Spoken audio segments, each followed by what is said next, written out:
जब कोई भी लड़की घर से निकलेगी तो उसके चरित्र पर सवाल उठेगा। कोई भी लड़की अगर घर से निकलेगी तो उसके ऊपर आरोप प्रत्यारोप किए जाएंगे।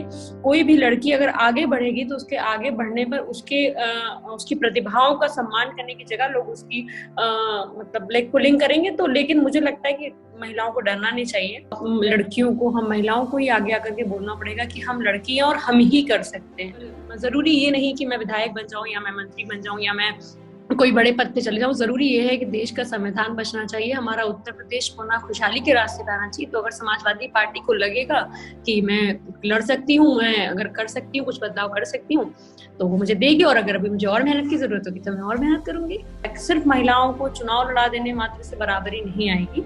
ये एक अच्छा एक्सपेरिमेंट हो सकता है, लेकिन ये जो दौर है, ये संविधान को बचाने का दौर है, ये एक्सपेरिमेंट करने का दौर नहीं है। अनरिपोर्टेड लाइव से एक नई पहल है यूथ टॉक्स, जिसमें हम बात करेंगे उन युवाओं से जो या तो छात्र राजनीति में कहीं ना कहीं सक्रिय रहे हैं, या फिर सामाजिक मुद्दों पर काम कर रहे हैं, या फिर समाज को अपने किसी न किसी काम से प्रेरित कर रहे हैं। तो आज इसी कड़ी में सबसे पहले हमारे साथ मौजूद है पूजा शुक्ला। पूजा शुक्ला यूं तो युवाओं के बीच में काफी लोकप्रिय हैं और किसी इंट्रोडक्शन की मोहताज नहीं है, लेकिन फिर भी मैं बताना चाहूंगी कि पूजा शुक्ला लखनऊ यूनिवर्सिटी की छात्र राजनीति में काफी सक्रिय रही हैं और अभी यूपी की उत्तरी लखनऊ की उत्तरी विधानसभा क्षेत्र में काफी सक्रिय हैं। और ऐसा माना जा रहा है कि समाजवादी पार्टी की तरफ से उनको टिकट मिल सकता है, जबकि औपचारिक रूप से कोई घोषणा नहीं की गई है। समाजवादी पार्टी की अभी कोई लिस्ट जारी नहीं हुई है। तो आइए युवाओं के बारे में, महिलाओं के बारे में और ऐसे ही कुछ सामाजिक मुद्दों पर पूजा शुक्ला से बात करते हैं। वो ऐसी कौन सी चीज थी जिसने आपको मोटिवेट किया पॉलिटिक्स में आने के लिए? जब मैं शुरू में मतलब एक्टिव थी लखनऊ यूनिवर्सिटी के टाइम पे, तो मैं बहुत सोशली एक्टिव थी। लोगों की मदद करना, उन्हें पढ़ाना, या जो भी मैं मतलब अपने मिनिमम रिसोर्सेज मैक्सिमम रिसोर्सेज जो कुछ भी कर सकती थी बस वही करती थी। लेकिन एक टाइम के बाद जो मैंने यूनिवर्सिटीज के अंदर देखा कि किस तरह की मतलब तमाम स्टूडेंट विंग्स दिखे, मिले लोग, तो उसके बाद मुझे लगा कि अगर आपको वाकई में सोसाइटी पे कुछ कंट्रीब्यूशन देना है, कुछ करना है, तो उसके लिए आपको पॉलिसी मेकिंग में आना ही पड़ेगा। क्योंकि विदाउट पॉलिसी मेकिंग में आप आए, आप कुछ भी चेंज नहीं कर सकते। चेंज के लिए तो आपको पावर अगर आपके पास होगी तभी आप कुछ बदलाव कर सकते हैं। क्योंकि हम महिलाएं हैं और महिलाएं अपने आप में एक सबसे बड़ी माइनॉरिटी हैं, तो बीइंग अ विमेन क्या चैलेंजेस थे, क्या हर्डल्स थे?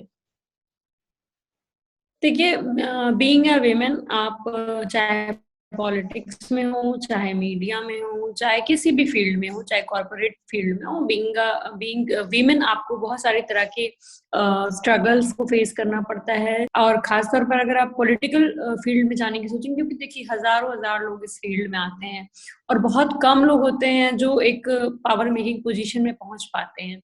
तो कहीं ना कहीं ये बहुत टफ फील्ड है, लेकिन मैं फिर भी मानती हूँ कि अगर आपके अंदर कुछ करने का इरादा है, बदलने का जुनून है, तो चाहे जितनी परेशानियां हैं, जितनी भी मुसीबतें आए, आप आराम से पार कर सकते हैं। अब आप ये देखिए कि कोई भी महिला जो वर्क प्लेस पे रहती है, जो मतलब वर्किंग वुमेन है, उसको हर तरह की सबसे पहले तो ये बोला जाता है, अरे लड़की है कैसे कर पाएंगी। सबसे बड़ा सवाल तो यही है कि ये लड़की है कैसे कर पाएंगी।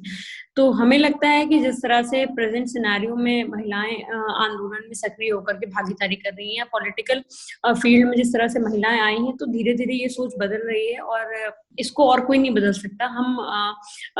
लड़कियों को, हम महिलाओं को ही आगे आकर के बोलना पड़ेगा कि हम लड़की हैं और हम ही कर सकते हैं। लेकिन समाजवादी पार्टी की बात करें या फिर बीजेपी की बात करें हम लोग, तो वो इक्वालिटी देखने को नहीं मिल रही है अभी भी कैंडिडेचर लेवल पे। तो क्या ये महिलाएं आगे नहीं आ पा रही हैं या फिर वो पॉलिटिकल पार्टीज उनको आगे नहीं ला पा रही हैं? नहीं, देखिए, जो आपने बात की, क्योंकि मैं खुद भी समाजवादी पार्टी की सक्रिय सदस्य हूँ। अगर आप देखिए कि कांग्रेस ने ये इनिशिएटिव लिया है, अच्छी बात है, ऐसा इनिशिएटिव होना चाहिए। लेकिन आप ये बताइए कि जो महिलाएं हैं, मतलब अगर अभी वर्तमान समय की बात करें, जो पूरी परिस्थितियां चल रही हैं, उस परिस्थितियों में जो हमारी लड़ाई है, वो सबसे पहले तो संविधान बचाने की है। यदि संविधान बचेगा तो महिलाओं का अधिकार बचेगा। संविधान बचेगा तो इस देश के अंदर अमन और शांति का पैगाम हम स्थापित कर पाएंगे। तो अभी जो एक्सपेरिमेंट का टाइम जो कांग्रेस है, कांग्रेस के पास धरातल पे कुछ भी नहीं है। कांग्रेस एक एक्सपेरिमेंट कर रही है, लेकिन यहाँ पर लड़ाई ये है कि हमें महिलाओं को प्रतिनिधित्व भी देना है और अपने देश के संविधान की रक्षा भी करनी है और अपने उत्तर प्रदेश को बचाना भी है।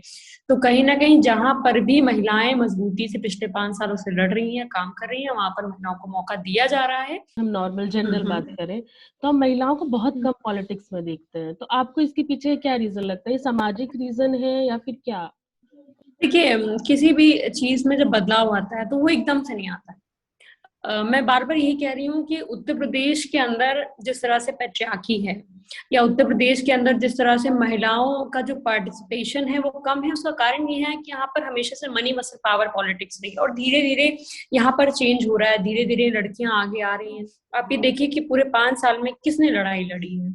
महिलाओं ने लड़ाई लड़ी है, किसानों ने लड़ाई लड़ी है, नौजवानों ने लड़ाई लड़ी है। तो धीरे धीरे महिलाएं आ रही हैं। युवा अगर अपना करियर बनाना चाहता है तो वो या तो डॉक्टरी करना चाहेगा, वो इंजीनियरिंग में जाना चाहेगा, मतलब पॉलिटिक्स एज अ करियर क्यों नहीं यूथ चूज कर सकता है? अब आप ये सोचिए कि एक आम परिवार का बच्चा जिसके पिता ने अपनी जमीन को बेच दिया हो और उसके बाद उसकी बच्चे की पढ़ाई शुरू हो रही हो, तो कहीं ना कहीं बच्चा जब इंटर पास होता है और वो ग्रेजुएशन में जाता है, जब उसकी कुछ सीखने और समझने की उम्र होती है, तो उस उम्र में उस पर ये दबाव आ जाता है कि उसको नौकरी करनी है। क्यों नौकरी करनी है? क्योंकि उसके घर पे प्रेशर है, उसके पिता ने जमीन बेची है। एक तरह का जो सोशल प्रेशर है या फैमिली प्रेशर है, ये एक बहुत बड़ा कारण है कि लोग रिस्क नहीं ले सकते। और ये कोई 3 साल का कोर्स तो है नहीं कि आज हमने किया और 3 साल बाद हमें नौकरी मिल गई, तो ऐसा तो कुछ है नहीं यहाँ पर। तो हमेशा लोगों को ये लगता है कि, और मैं ये मानती हूँ कि लोगों को ये लगता है कि इसमें एक बहुत बड़ा रिस्क है और हर कोई रिस्क नहीं लेना चाहता। दूसरी बात ये कि जो महंगाई बढ़ती जा रही है और धीरे धीरे जो प्राइवेट संस्थान खोले जा रहे हैं जिसमें इतनी लाखों लाख फीस ली जा रही है, तो कहीं ना कहीं ये जो भारतीय जनता पार्टी है, इसकी साजिश भी यही है कि लोगों को अलग अलग तरह से इतना प्रेशराइज कर दो कि वो राजनीति पे बात करना ही बंद कर दें। आप काफी सालों से लखनऊ की उत्तरी विधानसभा क्षेत्र में एक्टिव रही हैं, तो क्या आप इस बार चुनाव लड़ रही हैं? मैं ये मानती हूँ कि जो कि लगातार समाजवादी, मैं क्षेत्र में भी रही हूँ, लगातार इस सरकार के जुल्म के खिलाफ लड़ती रही हूँ और कई बार महीनों जेल में भी रही हूँ। तो मतलब जिस तरह से मेरा एक छात्र राजनीति से मेरा जो एक शुरू हुआ भविष्य, और मैंने बहुत कुछ जाना समझा, अपने हक अधिकार के लिए लड़ना सीखा लखनऊ विश्वविद्यालय से। लखनऊ विश्वविद्यालय मेरी कर्मभूमि रही, उसके बाद मेरी कर्मभूमि मेरी लखनऊ उत्तर विधानसभा हो गई। एक आम परिवार से निकल करके आने के बाद जिस तरह मनी मसल पावर की पॉलिटिक्स में अपने आप को स्थापित करना एक बहुत बड़ी चुनौती होता है, और बतौर महिला मुझे लगता है कि ये दोहरी हमारे लिए चुनौती है। हमें ये भी साबित करना है कि इस मनी मसल पॉलिटिक्स में हम भी एग्जिस्ट कर सकते हैं, और मैं महिला हूँ, मैं लड़की हूँ, उसके बावजूद मैं ये कर सकती हूँ। ये मतलब साबित करना बहुत कठिन होता है, लेकिन मेरी लखनऊ उत्तर विधानसभा की जनता ने मुझे बहुत प्यार दिया, स्नेह दिया, और मैं मानती हूँ कि मेरी मेहनत जाया नहीं जाएगी। माननीय राष्ट्रीय अध्यक्ष विचार करेंगे, और अगर उनको लगेगा कि मैं जीत सकती हूँ, क्योंकि अभी जरूरी ये नहीं कि मैं विधायक बन जाऊं या मैं मंत्री बन जाऊं या मैं कोई बड़े पद पे चले जाऊं, जरूरी ये है कि देश का संविधान बचना चाहिए, हमारा उत्तर प्रदेश पुनः खुशहाली के रास्ते पे आना चाहिए। तो अगर समाजवादी पार्टी को लगेगा कि मैं लड़ सकती हूँ, मैं अगर कर सकती हूँ, कुछ बदलाव कर सकती हूँ, तो वो मुझे देगी, और अगर अभी मुझे और मेहनत की जरूरत होगी तो मैं और मेहनत करूंगी। सपोज करिए अगर आपको टिकट मिल जाता है तो आप युवाओं और महिलाओं के लिए क्या खास करेंगी जो अभी तक नहीं हुआ है? हमारे विधानसभा में जानकीपुरम एक क्षेत्र है, वार्ड है, वहां पर अखिलेश यादव जी ने मुख्यमंत्री रहते हुए एक मॉडल दिया था कि किस तरह से सरकारी स्कूल होने चाहिए। अभिनव मॉडल पब्लिक स्कूल एक हमने दिया था, वो सरकारी स्कूल था, और वहां पर इंग्लिश में पढ़ाई होती है, लोगों को वहां पर गरीब घर के बच्चे आकर के पढ़ सकते हैं। तो मुझे ये लगता है कि अगर मुझे मौका मिलेगा तो मैं सबसे पहला काम अपने क्षेत्र के लिए शिक्षा पर करूंगी, क्योंकि अगर हर वार्ड में हम ऐसे अभिनव मॉडल स्कूल देंगे तो घर की बच्चियां अपने पास के स्कूल में पढ़ने जा सकेंगी, ज्यादा से ज्यादा लोग एजुकेट होंगे, और जब एजुकेट होंगे तो कहीं ना कहीं वो रोजगार के साधन को तलाशेंगे और उनको रोजगार भी मिलेगा। तो पहला काम तो मेरा एजुकेशन पे होगा। दूसरा, हमारे जो क्षेत्र में है बुनकर महिलाएं हैं, चिकनकारी का काम करती हैं, उन महिलाओं के लिए मैं कुछ ऐसा करना चाहूंगी जिससे उनको सरकार से जोड़ा जाए, क्योंकि बीच में जो मीडिएटर है उनसे उनको मतलब कुछ खास फायदा नहीं होता। और आज के समय में जिस तरह से महंगाई बढ़ गई है, जब तक महिला पुरुष दोनों काम नहीं करेंगे तब तक घर को भी नहीं चलाया जा सकता। बाकी हमारे विधानसभा के लोग अगर मुझे मौका देंगे तो, और पार्टी मुझे मौका देगी तो, और भी बहुत सारी चीजें हमने सोची है जिसको हम करें। आखिरी सवाल ये कि आप उत्तर प्रदेश के युवाओं को क्या मैसेज देना चाहेंगे? देखिए, मैं उत्तर प्रदेश के युवाओं को कहूंगी कि युवा नेतृत्व करता रहा है, युवाओं ने आंदोलनों का नेतृत्व किया है, उन युवाओं ने इतिहास को बदलने का काम किया है।